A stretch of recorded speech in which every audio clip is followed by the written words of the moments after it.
Hi, welcome to Rise and Sprout. I wanted to share with you today 5 tips that I use in my family to help strengthen our immunity and to boost our immune systems. I am a mother of 5 kids, so it's a big deal if any one of them starts to get sick because it can spread and eventually it goes through the whole family, as I'm sure many of you all know. So as soon as any one of us start getting sick, I really start implementing all of these 5 tips. And all of these things are things you can find at the grocery store in your produce section. And they're full of disease-fighting capabilities, anti-inflammatory, and full of antioxidants. So the first one is gargling with salt water. Now, we all know if you've had a cold or a virus or anything, it often manifests first in your throat. It'll be sore or scratchy. So as soon as you or anybody in your family starts complaining of a sore throat or a scratchy throat, start having them gargle with salt water.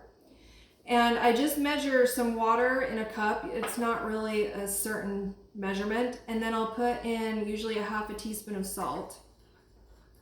And I'll just stir that up for a little bit until it's dissolved. And I'll have the person, whoever is complaining of their throat, gargle it until all of the water is gone. And you can do that a couple of times a day and it works great. All right. So the second thing is you need to increase your consumption of raw vegetables. And the most potent vegetables that you can eat are cruciferous vegetables. So I have here some examples, Brussels sprouts and broccoli and cauliflower. And other ones are kale, radishes, bok choy. There's a whole bunch of them. So go out there and Google and find the ones that your family likes. A lot of times people will say cauliflower isn't that nutritious because they're going off of the color idea, but that is not true with cauliflower. Cauliflower is very nutritious and full of disease-fighting properties. All of these things, when they're consumed, are better raw versus cooked, but if you're not a fan of raw vegetables, then don't not consume them just because you can't eat them raw. It's better to just get them any way that you can.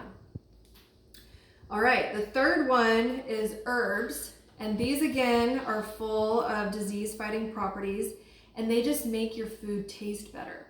So don't be afraid to use them. If you're used to only using dried herbs, start adding the fresh in just the same way that you do the dried herbs. And the difference with fresh herbs is you're going to want to add them at the end of your cooking, where dried herbs you add at the beginning. So parsley is pretty universal. It can be added into anything. It doesn't really have a strong flavor. And my favorite for sandwiches, this is dill. It's so good. It just tastes so fresh. And oregano and basil I have here. I use a lot in Italian dishes, and we use lots of cilantro when we're cooking Mexican food. So don't be afraid to use lots of herbs. Number 4 and 5, okay, this is onions and garlic. They are part of the allium family of vegetables. And again, they're just like cruciferous vegetables. They're full of disease-fighting properties. They boost your immune system.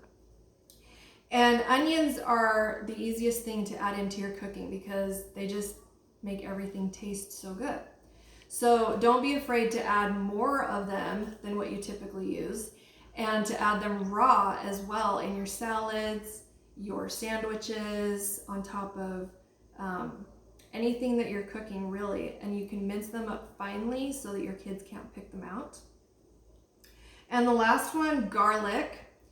This is one of my favorites. Garlic is kind of difficult to consume raw just because it's very spicy. I don't know if you've ever chewed into a clove of garlic, but it's hot. And it also has a very strong flavor. So a lot of kids don't really want to eat that raw. So I don't really blame them. It's hard for me as well. But if you finely chop it and mince it, you can add it into your guacamole, your sauces, again, your dressings. And one tip that I actually use with my family is when anybody is sick, I take a clove of garlic and I'll finally mince it into pieces. And if they can swallow a pill, I have them swallow it with water, like a pill. And anybody that I know who's sick, I always give them that tip because it really cuts down the length of time that you'll be sick. And part of that is because it fights not only the bad bugs, but it also is great food for the good bacteria in your gut. So there's nothing better than having your good bacteria fighting for you when you're sick. So I hope that you enjoyed these tips and that you'll be able to implement them into your family's regimen of boosting your immune system, and share it with your friends and family so that they know as well. And I'll see you in the next video.